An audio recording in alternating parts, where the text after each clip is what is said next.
Hey everyone, coming up on the show is the interview Maria McMahon did with me. She raises some really good points and specifically around pedophiles and how they are viewed or should be viewed. And I think you'll find it interesting. Enjoy. Hi everybody, I hope everyone's doing okay out there. Today I have the lovely Gloria Masters with me today. I saw Gloria on an interview with Mark Atwood and also an interview with Sean Atwood. Gloria is a childhood sexual abuse survivor and an advocate for those who have gone through these horrendous experiences.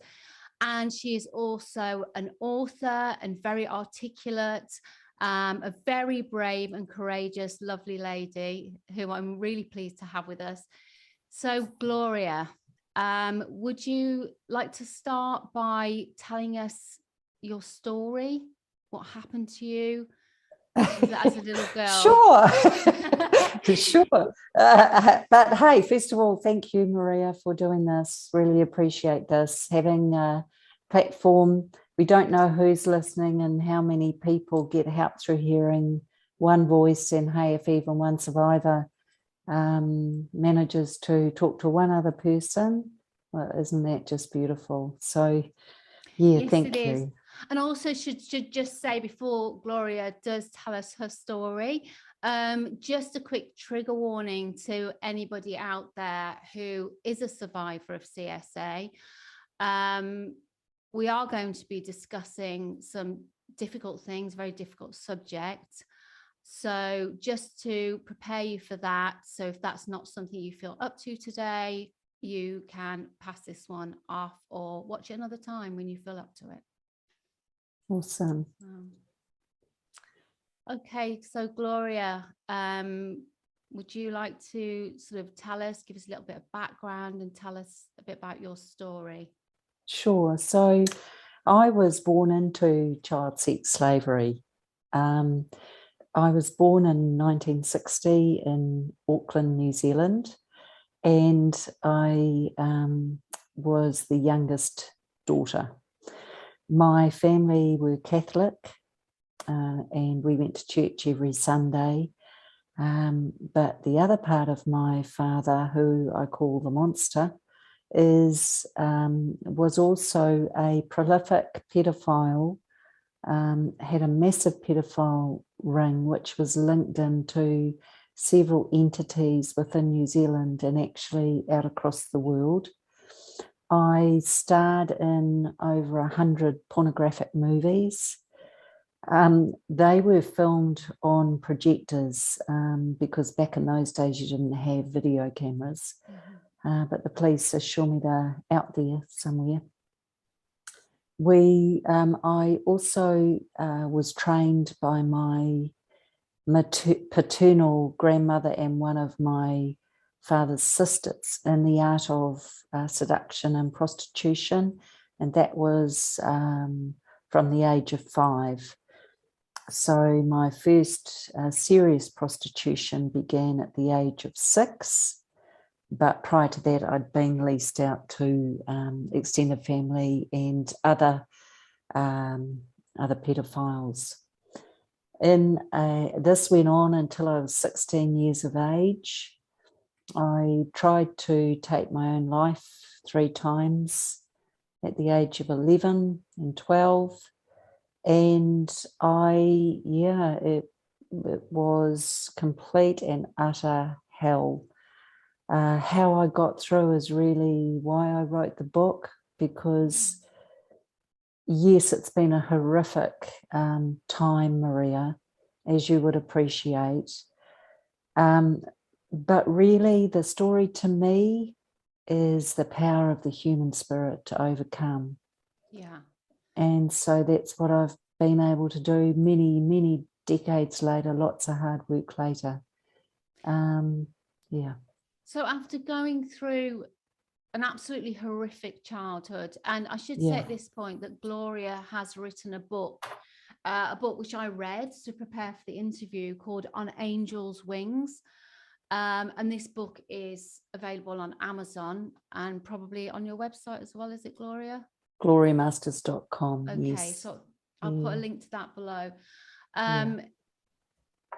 We're not going to talk about all of the horrors that Gloria suffered in this interview, but it was horrendous. And so anybody who wants to know more about that, who wants to know Gloria's complete story, please go ahead and get her book. I'm going to refer to Gloria's book during the interview.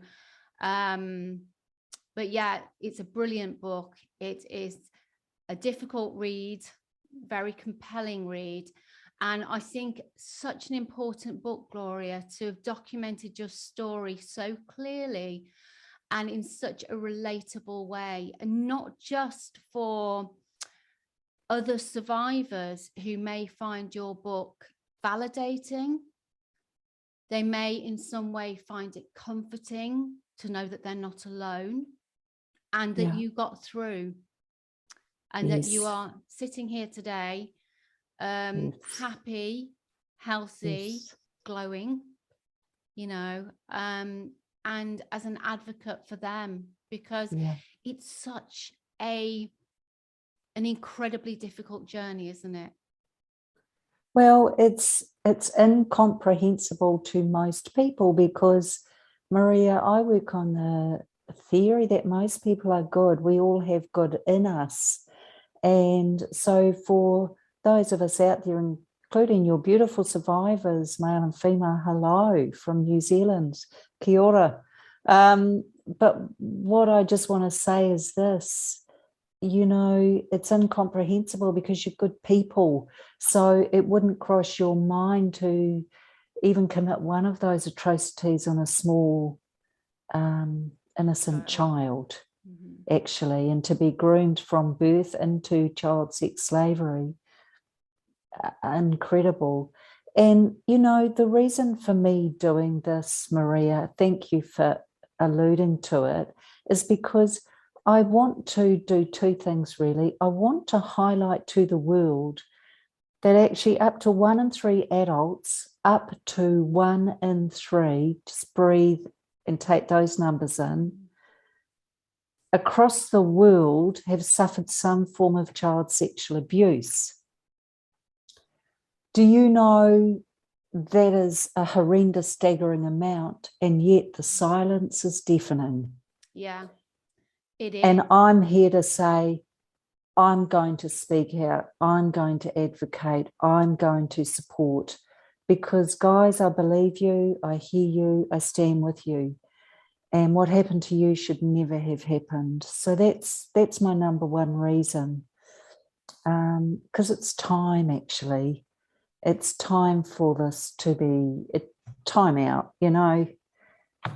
How long are we going to keep pretending this stuff does not go on? And I've got so much I could tell you, but yeah. The knock-on effects are horrendous. I personally, I believe that war, you know, everything that we're seeing now in the world roots back to this. I believe it does. I believe it roots back to children not being loved, not being nurtured, and not just not being loved and not being nurtured, but actually being abused and victimized. And, you know, this is where it roots back to. And Gloria and I were chatting before the interview, before we started the interview. And Gloria, you mentioned men and the fact that, you know, there are so many male survivors of childhood sexual abuse, and how much more difficult it is culturally for the male survivors to find their voice and to find the support that they need. It's horrendous. And I think, you know, no disrespect at all or minimizing of what our beautiful women have gone through. My heart is with you.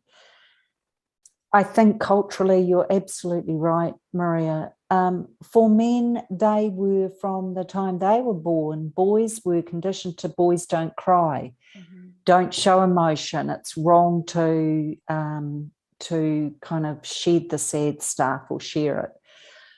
What we now see is that they are trapped, and it's so unfair. And to our beautiful male survivors out there, you know, no one thinks less of you because of what you went through.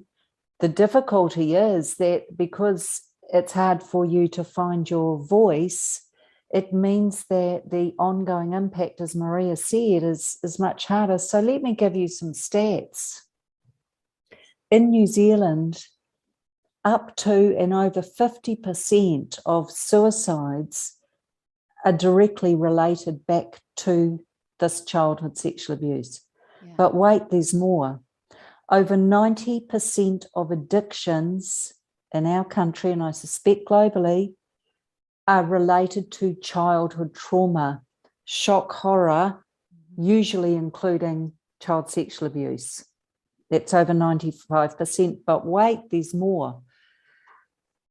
In PTSD, post-traumatic stress disorders, people could be forgiven for thinking, as I was, that if we're talking about the biggest group to have experienced this or suffered, it would be our amazing, courageous Vietnam vets or war heroes.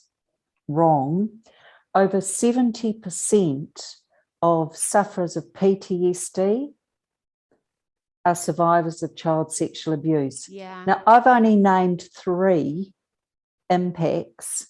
Can you imagine what that costs us globally, not just financially, but in terms of people's desire to live or ability to live freely and fully and happily? Yeah, yeah. And without addictions and without dysfunctional relationships and without isolation and without etc. Because all of that stuff comes from this abuse, doesn't it? All of those problems. Absolutely. And there's so much more. And Maria, do you know, I just want to take the lid off this one as well. There's a myth out there that mothers don't sexually abuse, or that women don't sexually abuse. 100% wrong. They do, they have, and they continue to. Yeah. So for you males out there who think no one will believe me, we believe you. This is getting more traction, guys, and we need to expose it. These people are monsters. So, yeah. I tend to look at them as broken people. I think, you know, and I don't mean that in the sense of poor them, not at all. I mean it in the sense of they broke. Now, it's interesting in your book, and I know you yourself are a survivor of multi-generational abuse, as are so many people. And you talk in your book, I think it's in the prologue, about what you had to deal with on a daily basis, and the fact that you got to the other side. That abuse could have overwhelmed you. It could have, I guess, let's use the word broken you, but you got to the other side. I hope this isn't, did that show up on the screen there? It did. Sorry everybody about that. Not quite sure what's going on with that, but yeah, so you got to the other side, Gloria, and I do wonder, and I'm sure you probably have wondered this too, what happens to people that, you know, that they end up this way, that they end up carrying on this multi-generational abuse and abusing children. Personally, I do believe there is a soul choice in that. From a spiritual perspective, I believe they must make some kind of soul choice there. What are your thoughts on that? Well, it's interesting because I wrote down, as you were talking before, about how you didn't necessarily see them as monsters, but more as broken. And look, I agree with you. The only difference being it is a choice. Now, whether you're in a dissociative state when you go in to abuse a child or not, it is a choice. Yeah. Yeah. So that's why I labelled my father a monster. I'm not labelling every person who abuses children a monster, but I have to say I'm pretty strong on this because a choice was made. Yes, definitely a spiritual choice, but also in the here and now. It's like whether or not I choose to reach out for the 4th chocolate Tim Tam. It's a choice I'm making. I'm aware I'm doing it. I know what the impact will be. I know how it will feel. And I know that guilt may kick in later. But the point is, probably terrible analogy, in that moment I am choosing. Absolutely. And I think these people are choosing. Yeah. I didn't go on to abuse my children. A lot of other abusers don't go on to abuse their children. Most people don't, I don't think, according to statistics. Most I don't know the stats, but yeah. You can see how strong it would be in you had you experienced that, because they say we parent the way we were parented unless we choose not to. And by choosing not to, it means we go into therapy, we learn how to choose a different way of being. It's interesting, isn't it? I had a psychologist kind of give me this analogy years ago, and he said there's 2 guys and they were brought up in the same household, and the father was an alcoholic, and one of the guys becomes an alcoholic and the other one won't touch a drop, isn't interested. Yes. And they answer, when you ask them, they answer the same thing: how could I be any different? So they both, if they were asked, why do you drink? How could I be any different? Why don't you drink? How could I be any different? So it's pretty strong, isn't it, in terms of the choice that's made there. It is, as you say, and I agree, a deliberate decision. And not something that should be kind of written off or minimized in any way at all. The culpability of people that choose to do this. Absolutely. And I agree with you. I think we're always, they call it, intrinsically, we're either avoiding failure or avoiding success at times. And that brings me to what you were talking about with those 2 men and the alcoholic father. And I totally understand. I remember being 11 years of age and thinking, I'm going to be a good mum. I'm going to be a good mum. I was a child, but actually because of the 16 years of prolonged traumatic abuse, I actually wasn't a child. I'm actually more like a child now because I can be. I'm free to just love life and be who I am. So that's the gift to me.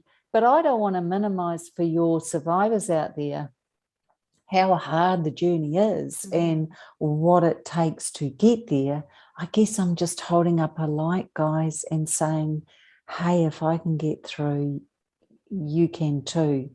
And actually, I'm halfway through writing a guide for child sexual abuse survivors. So that's going to be published this year. And what will that be called?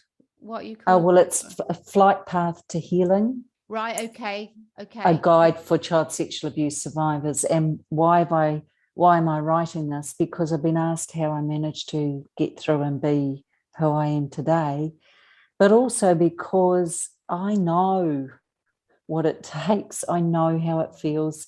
And I'm not talking from any medical or psychological view, but I'm talking as a survivor and what worked for me. From experience, and there's nothing like experience, is there? Yeah. And actually, Gloria, on that note, and I want to go back to choice, only this time, the kind of choices that you made that helped you to see your way through this darkness that you were raised in. And what I picked up from your book was something that I really, really resonated with, and that you looked for good. You looked for beauty. You sought out positivity, beauty, kindness, reassurance, anywhere you could get it. And it's very easy, isn't it, for any of us, as adults as well, that, you know, that if we're going through difficult times, to go into that poor me and to go into the, you know, that kind of state of real negativity and feeling like the world's against us. And instead of looking for good, it's easy for us to kind of look at the bad and feel overwhelmed by it.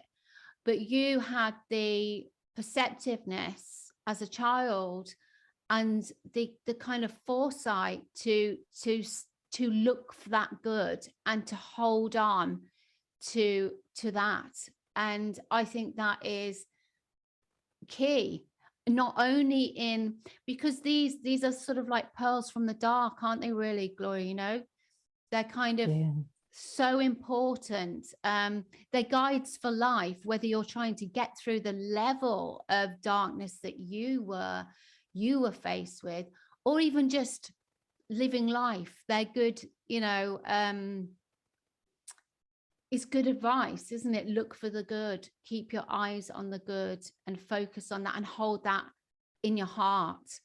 And I was reading today, you know, the little bit in your book where you're talking about your father punishing you for protecting your friend. So it's where, I'm not going to go into too much detail here, but where, you know, he was very, very cruel and degrading towards you, but you kept your eyes on the fairy on the Christmas tree. And that's just so, and it just really struck me again, you know, of this looking for the good. And, you know, you can't take away somebody's right to do that. And I think, you know, I read a book by Dr. Edith Eger. Have you seen? Yes, The Choice. Yes, The Choice, Dr. Edith. Yes. And her mum said to her, didn't she, you can never no one can ever take away what you put in your mind. Yeah. So you have that choice. You have that choice to look for good or to drown in the darkness, or allow yourself to become overcome by it. Yeah. So another thing I wanted to talk to you about, Gloria, is your angels. Because can I just say something about what you were just saying, though? For the audience out there, as survivors, for some of you as survivors, no matter where you are on your healing journey, you are exactly where you are meant to be at this time, and the healing emerges as your mind is ready to accept it and deal with it.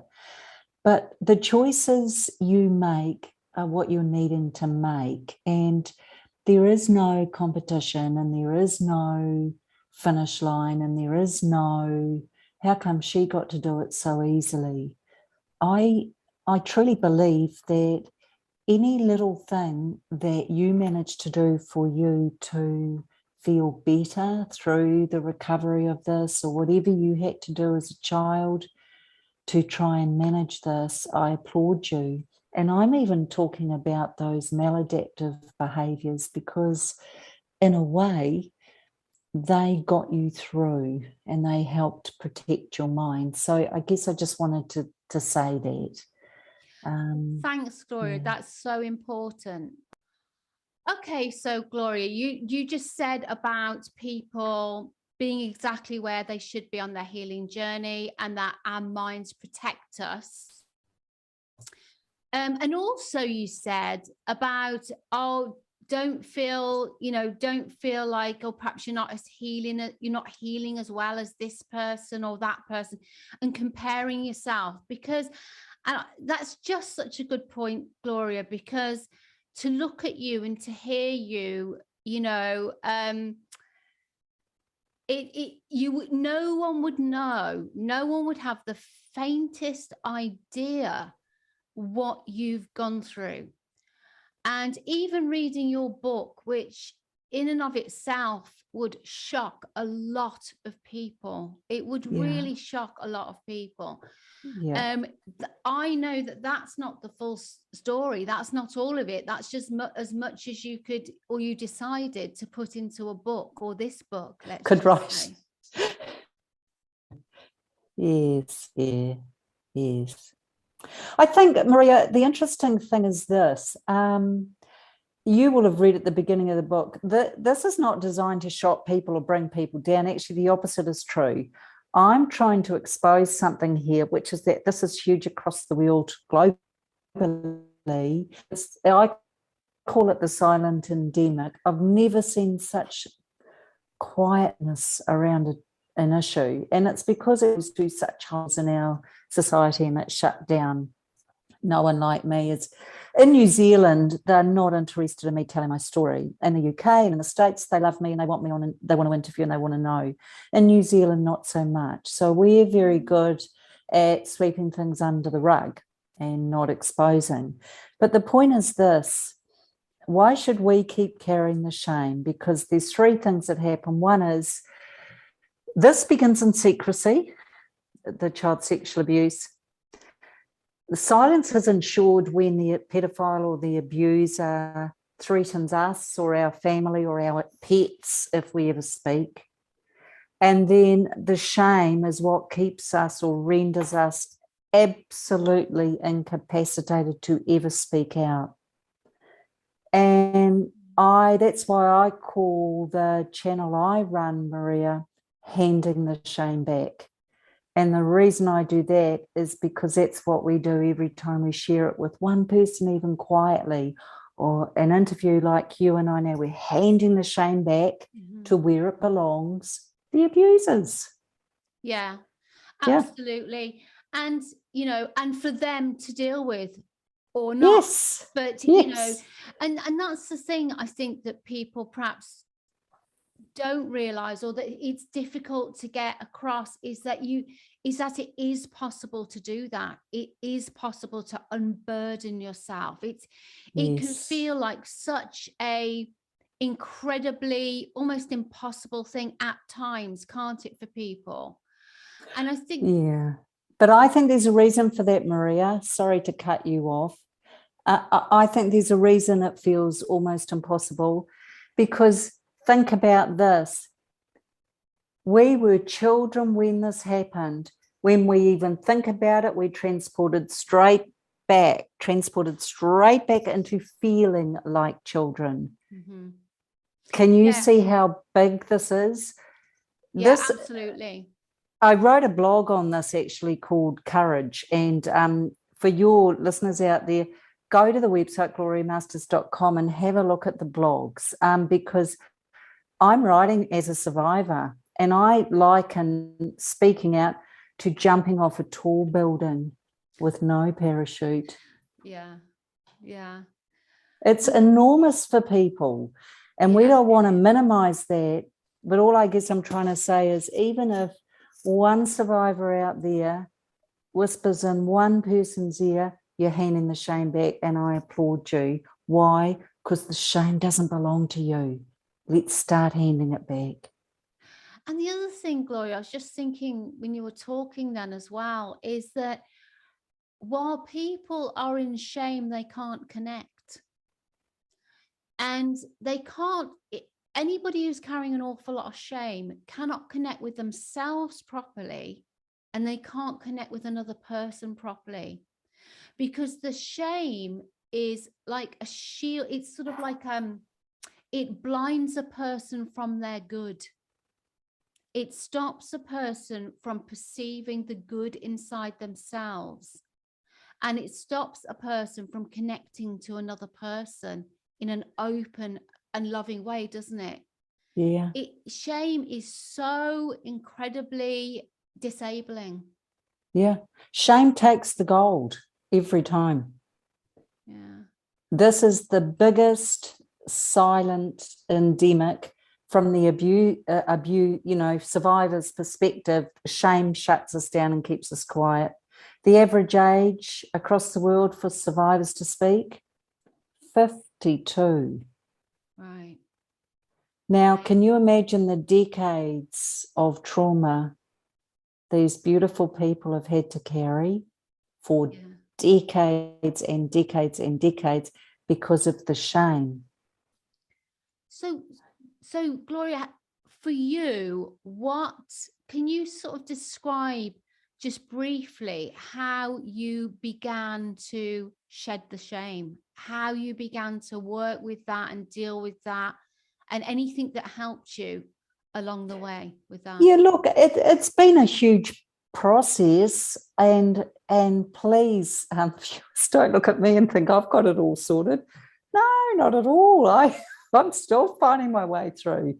Well, you know, the thing with shame is it's an insidious little beast, and you think you've got it sorted, and then you realise you're not talking about what's going on to someone because you know they're judging you. Hello, shame. Yeah. Hi. Yes. Or the fact that someone might ask you what's wrong, and you know that they don't like talking about child sexual abuse, so you don't go there with them. Hi, shame. Nice to see you again. Yeah. So shame calls in for that coffee and stays for weeks. It's like that uninvited guest we don't want. It's always lurking. It's always there. And as with anything that takes from us and is not good for us, we need to spotlight it. So here's a tip for people. If you know you've got shame in you still, don't do it on the laptop. Just get a pen and a piece of paper, 7 times more powerful that way for some reason, and just download, don't overthink it, what you think shame is doing in your life. Yeah. No one needs to see it. No one needs to read it. No, you don't even need to look back over it. But let's start releasing. Shame is powerful. Brene Brown does a lot of work around shame, but I'm here to say shame takes the gold medal in every situation. And for someone like me, it's just taken me decades and decades. I brought this out. I suffered the abuse till I was 16. I buried it. My mind protected me from it until I was 32, and I was a mother myself. Then all the memories came up, and I spent decades healing. I tried to talk to my family. They shut me down and ridiculed. It's all in the book.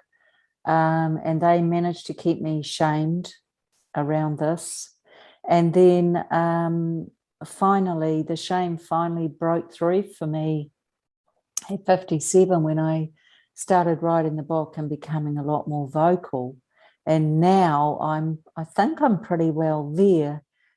But again, this is not a competition, and it's taken a long time. But all I'm saying is I feel free of that now.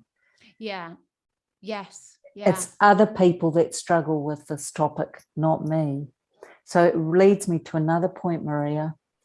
Not only do we struggle to speak because we're holding the shame, the people we talk to don't want to know. And I'm talking about reasonably good people out in the world. Why don't they want to know?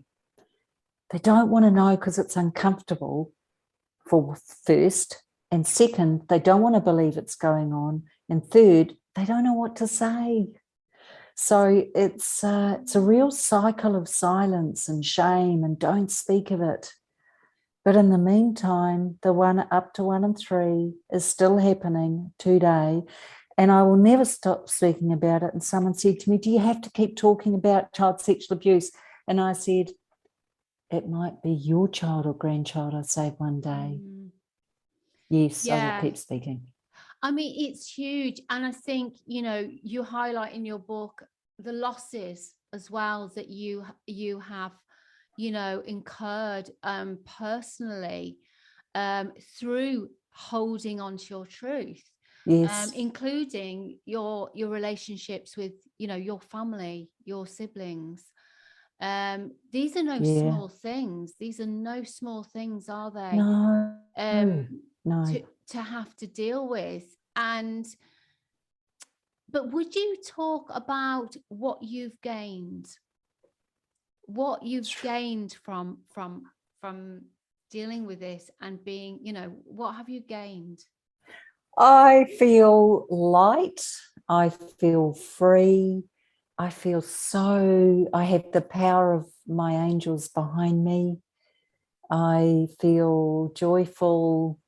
I feel Yeah. almost childlike, you know. I'm just so grateful because I'm not carrying anything. I don't have to carry it. That's really actually really tangible, Gloria, from you.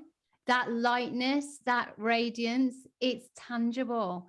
And I asked you that because I Keep talking. Well, it just is, credit where it's due, I speak as I find, and it really is tangible. It's visible. And it's a huge big deal, because I think the thing is that when people have gone through abuse and trauma, whatever level they've decided it was on. I mean, I know a lot of people minimize their own trauma, and people also minimize the effects of trauma on themselves. And I spoke to a guy a while back. I was having a chat with this guy, and he had gone to one of the big schools in the UK. Okay, one of the big posh, schools in the UK. And at this school, they sort of have this system going where the older boys assault the younger boys. And it's a thing. And I knew about this. And so I asked him about it. And he said, oh, that's just how it is. That's just how it is. And it hasn't really hurt me, and I'm okay. And he said, and my father said to me, I said, your father knew about it? He said, oh, absolutely. My father knew about it. And my father said to me, you're either going to be a bullied boy or a challenged boy. So his father knew he was going to go through this, and was sort of communicating to him that he should just suck it up, basically, that it was a test of his character rather than a sexual assault. So, and he had minimized the effects of it. And I think a lot of people minimize the effects of trauma that they've gone through. And as you said, you used the word insidious. And I think that's just so, it is insidious. And they don't realize, it's no one wants to think that something that happened to them could be responsible for a huge amount of problems that they're suffering in their life. It could be responsible for the fact that they can't stop drinking. It could be responsible for the fact that they've never had a relationship that lasts, or somebody that they can really connect with, or, and so on and so on and so on. Or even they've never had a sense of joy and lightness that you're talking about, that they don't know what that is. Well, when you think about it, it all begins in childhood. So your innocence is gone, your childhood's gone, because you're already put into the realm of adult behavior and actions.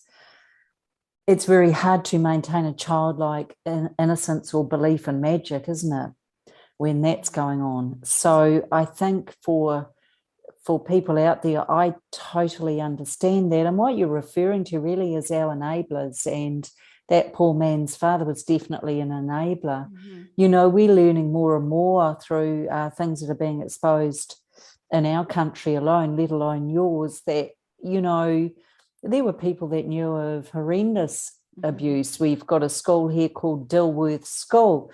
There was not one teacher abusing, there was an 11. Maria, that's a pedophile ring. Yes, it is. Now, there were people that knew of that and did nothing. Mm-hmm. And this is a common thing that we hear. So enabling, getting a kickback somehow, what's going on? And why are we so desensitized to it that we accept it as, just another one?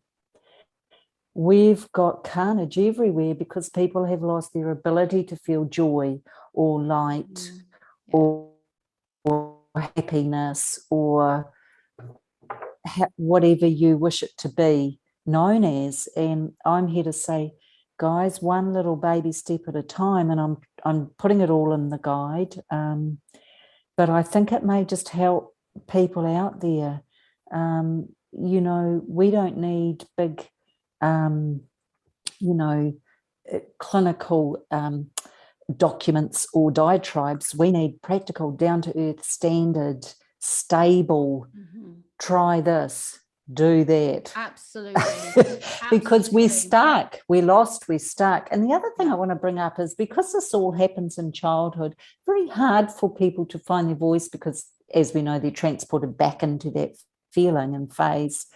But more than that, it's also that no one wants to believe it. Not that they don't believe what we tell people, but people either have a vested interest in you're not being honest, which can happen, which happened to me, or they don't want to believe it. Oh, he's just being, that's how he shows love, or she shows love.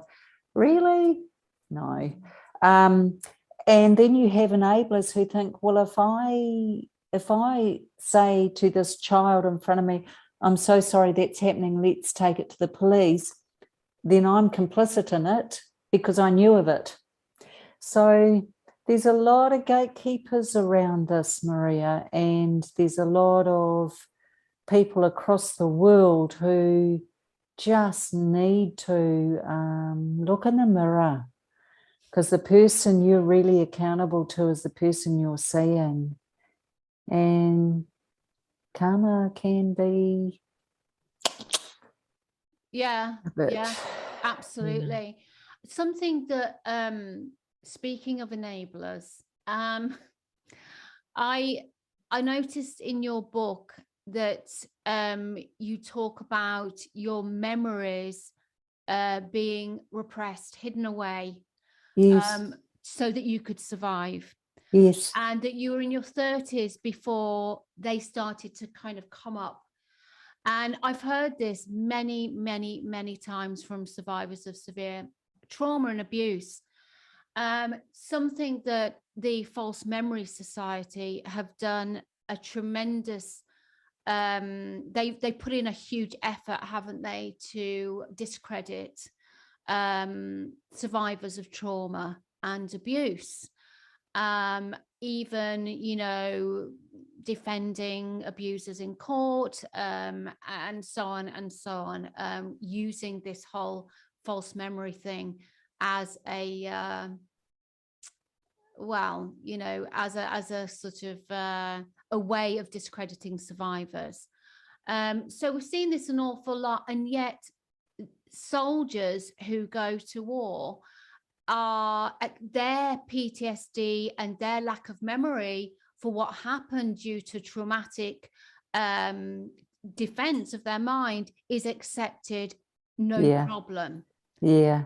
So logically speaking, I mean, I know that the False Memory Society in America now doesn't exist. I also know that it was started by a couple whose daughter accused them, or her husband actually accused them of incest and of abuse, and who wrote a book called Betrayal Trauma, which is a very, very interesting study, and a very you know, it's a kind of book that you think, yes, in terms of likelihoods, that sounds absolutely true. That's because, I mean, at the end of the day, ultimately, just just being logical about it. If a child can't escape, what are they supposed to do to stop from going mad? You know, the mind is an amazing, amazing thing, and it has a way of protecting itself from. Well, yeah, from all of that. Yeah. And look, the couple of things you raised, all to do, guys, if someone is talking about false memories or trying to do, I just want you to remember 3 little words. Ask yourself why. Yeah. What's their agenda? Why are they doing this? Why is it so important to them that you shut down? There's a whole, instead of defending ourselves and trying to say, oh, look, it really did happen, and I've got proof, and he believes me, or he said that he'd stand with me. Stop explaining, stop justifying, stop rationalizing. Just ask yourself why. Why do they need to Need discredit? to. Yeah. We need to turn this back. We need to flip it back. Absolutely. And Yeah. so speaking on this particular point, because I think this is something as well that people do struggle with, is it's a terrible shock for people, isn't it, to remember abuse, Horrible. Horrendous, and really, really difficult to get your mind around the fact that you didn't know, that you've gone years and years and years not knowing. Yeah. And it would be much easier for survivors if the fact that the mind works like this was mainstream knowledge, wouldn't it?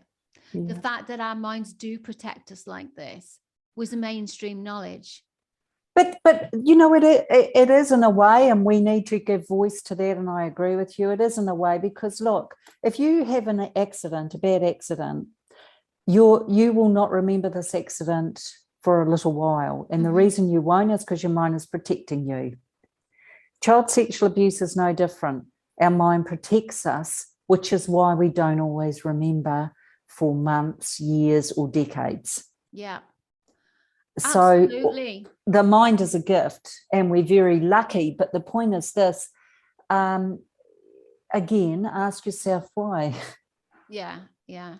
Ask yourself why. There's a vested interest in this not being true, because society don't want to believe it's true, and also the pedophiles and the influencers and the enablers don't have a definite reason for it not wanting it to be true.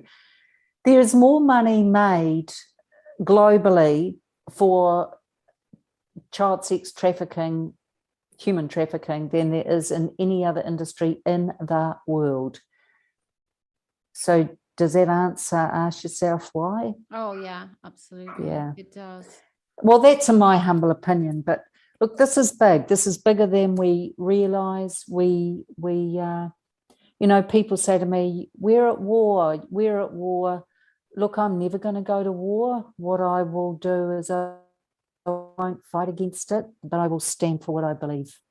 Yeah. I will always stand strong in my truth and what I believe. Yeah.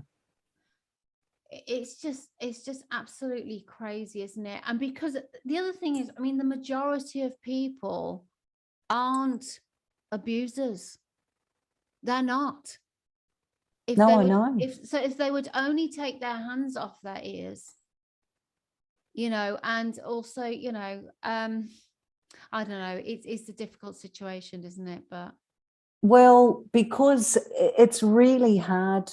It's really hard for people, but we need to start normalizing these conversations, which is why now I'm getting out on as many platforms as possible, because there's a lot of us out there, and it's time for us to have the support and love and recognition we deserve, in terms of resource given and support provided. Yeah, so that's what I'm doing. I think also, and I think as we spoke about earlier, the male survivors, that needs to be something that is really kind of an initiative needs to be started for that, doesn't it? For the male survivors, by male survivors. Yeah. And look, it's interesting, in New Zealand I've approached 3 different organisations who advocate strongly for male survivors. Bless. No one wants to talk to me. The channel I run is Handing the Shame Back, is interviewing survivors, male and female, to hear their stories, to help get them support and resource, and to help other survivors, males, as well, to hear other males speak. Yeah. But it's such a big leap for these fabulous men to try and find their voices, and it's sad. It's really sad. It's interesting. I did an interview a while back with a lady, a filmmaker, Fritzi, And she started an initiative in prisons. And that was all around shame. And that was all around, you know, so she started, and I think possibly because the guys were in prison and they kind of, I'm not going to say got nothing to lose, but do you know what I mean? Their backs are a bit against the wall there. They kind of, they were willing and open to healing. And she did really, really good work in the prisons with these guys. And then there's also Annika Lucas, who's a survivor of child sex trafficking. And she has also gone into prisons, and she's done the yoga in the prisons and had really good responses in prison with these guys. So it does show that there are, you know, that there is an openness to the help, you know, in this area.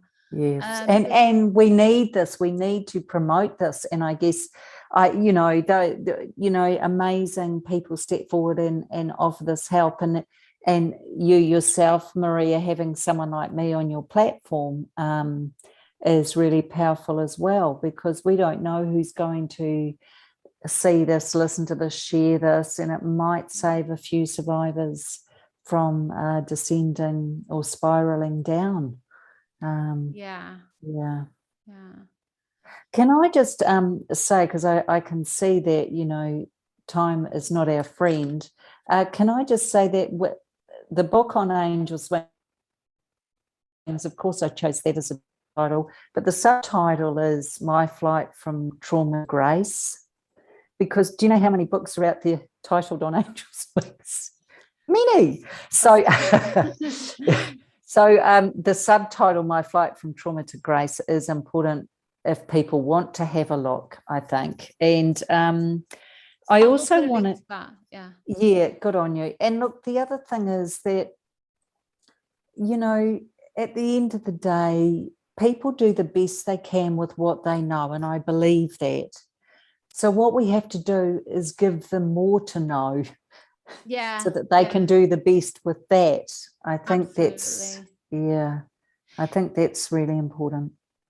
Okay, so let's finish with something really, really uplifting, Gloria. And I just wanted to talk a little bit about your angels, because I think that spirituality is such an important, vital part of healing, getting through, and just being a healthy human being, you know, being a healthy, joyful, happy, healthy human being.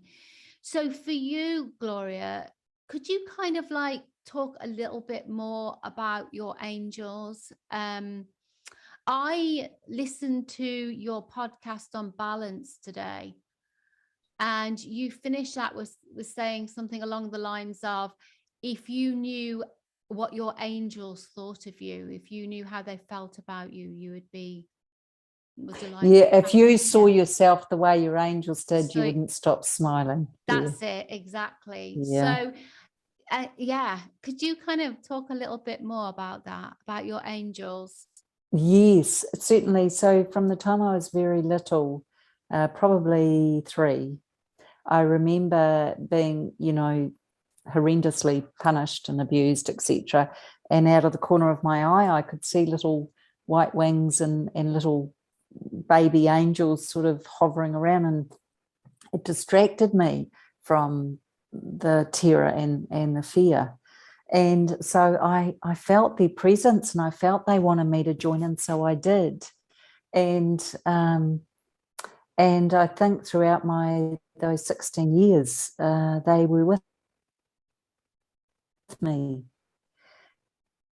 And I just had no living person who would help me or listen to me or try and support me. So I had to reach out to them, and they stayed with me. And now I wouldn't be without them. I think, you know, it's that old thing, that old saying that we know, which is, you know, some people say, let go and let God. I've learned with my angels. I just think I'm giving it to you guys because I have no idea what to do with that. And just I just trust they will arrive at the answers. So I've developed a greater level of spirituality as I've tried to get through the recovery and healing stages of my life. And I couldn't have done it without them. By far and away, the spiritual aspect for me has saved me many times over. Yeah. So I can see that. all I started with, was ask for a sign. And that's all I did to start, was just ask for a sign. And then watch when it appeared and think, oh my gosh, that was quick. Or where's my sign? And turn around, there it is. There's your butterfly or your tree or whatever. But So you developed faith in that way. I did. Yeah. I did. Yeah. I certainly did. Yeah, that makes sense. Okay, well, thank you so much, Gloria. Thank you for being here. Thank you for everything you're doing. Thank you for your enthusiasm and for writing your book, which can't have been any easy task, but you've done an incredible job of it. So thank you so much for that. Thank you. For having the courage to share and encourage everybody. Thank you very much. Well, you know what, guys, everyone deserves an opportunity and a chance. And thank you, Maria, for doing this. It's really, really powerful. And I really appreciate everything you've said today. So insightful. Thanks, Gloria.